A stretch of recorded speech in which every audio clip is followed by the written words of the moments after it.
Hello साथीहरू नमस्ते सबैजनालाई मेरो चाहिँ यो Yadav livestock and agriculture YouTube च्यानलमा तपाईहरु सम्पूर्णलाई स्वागत छ। यो चाहिँ बिगिनर जो पहिलोचोटि ब्रोइलर कुखुरा पाल्दै हुनुहुन्छ, पाल्ने सोचमा हुनुहुन्छ उहाँहरुको लागि यो चाहिँ स्पेशली भिडियो हो। यो चाहिँ फर्स्ट डेमा म्यानेजमेन्ट कसरी गरिन्छ भन्ने विषयमा छ आजको शीर्षक चाहिँ। भिडियोको शीर्षक चाहिँ फर्स्ट डेमा चाहिँ हामीले ल्याएको मार्केटबाट ब्रोइलरको बच्चा ल्याइन्छ, चल्ला ल्याइन्छ, त्यति बेला चाहिँ म्यानेजमेन्ट कसरी गर्ने भन्ने विषयमा जो मैले गर्दै आएको छु त्यही एक्सपिरियन्स चाहिँ तपाईहरु सम्पूर्ण साथीहरुलाई शेयर गर्ने कोसिस गरेको छ यो युट्युब भिडियो मार्फत। हेर्दै जानु होला। डे बाई डे म चाहिँ भिडियो यो मेरो युट्युब च्यानलमा चाहिँ अपडेट गरि नै राखेको हुन्छु। अब यसलाई कसरी हाल्ने, के गर्ने, अनि त्यहाँबाट कहिले कुन दाना दिने, दाना कसरी दिने, भुस कसरी हाल्ने, अब पानीको म्यानेजमेन्टदेखि लगेर बत्ती सबैको म्यानेजमेन्टको कुराहरू पनि सबैमा आउँछ।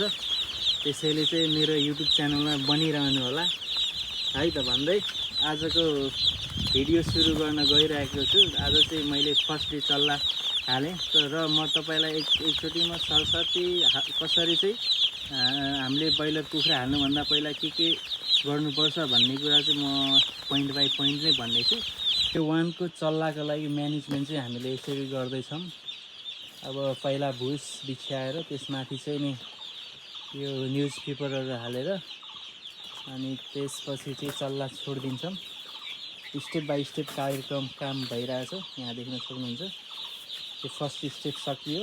अब सेकेन्ड स्टेपमा चाहिँ हामीले त्यसमाथि चल्ला छोडिदिनेछौँ। सेकेन्ड स्टेपमा चाहिँ हामी चल्ला हाल्दैछौँ।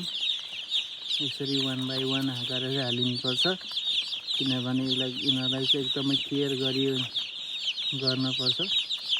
एकदमै यिनीहरूको शरीर चाहिँ नाजुक हुन्छ, अलिकति ठोक्कर लाग्यो यताउति भन्यो भने यिनीहरूको मर्ने चान्सेस धेरै हुन्छ। फाइनली मैले चाहिँ बक्सबाट कुखुरालाई निकालेर एकदम उनीहरूको ठाउँमा राखिसकेको छु। तपाईहरुले पनि यस्तै गर्नुपर्ने हुन्छ। चल्लालाई चाहिँ 5-10 मिनेट बाहिरको हावापानीमा घुलमिल हुनु दिएर त्यसपछि मात्रै पानी हाल्दिने। म त्यो पनि देखाउनेछु थर्ड स्टेपमा। स्टेप बाई स्टेप काम गर्नुभयो भने हामीलाई पनि सहज हुन्छ। Hello baby chicken, welcome to my home. Everybody be happy.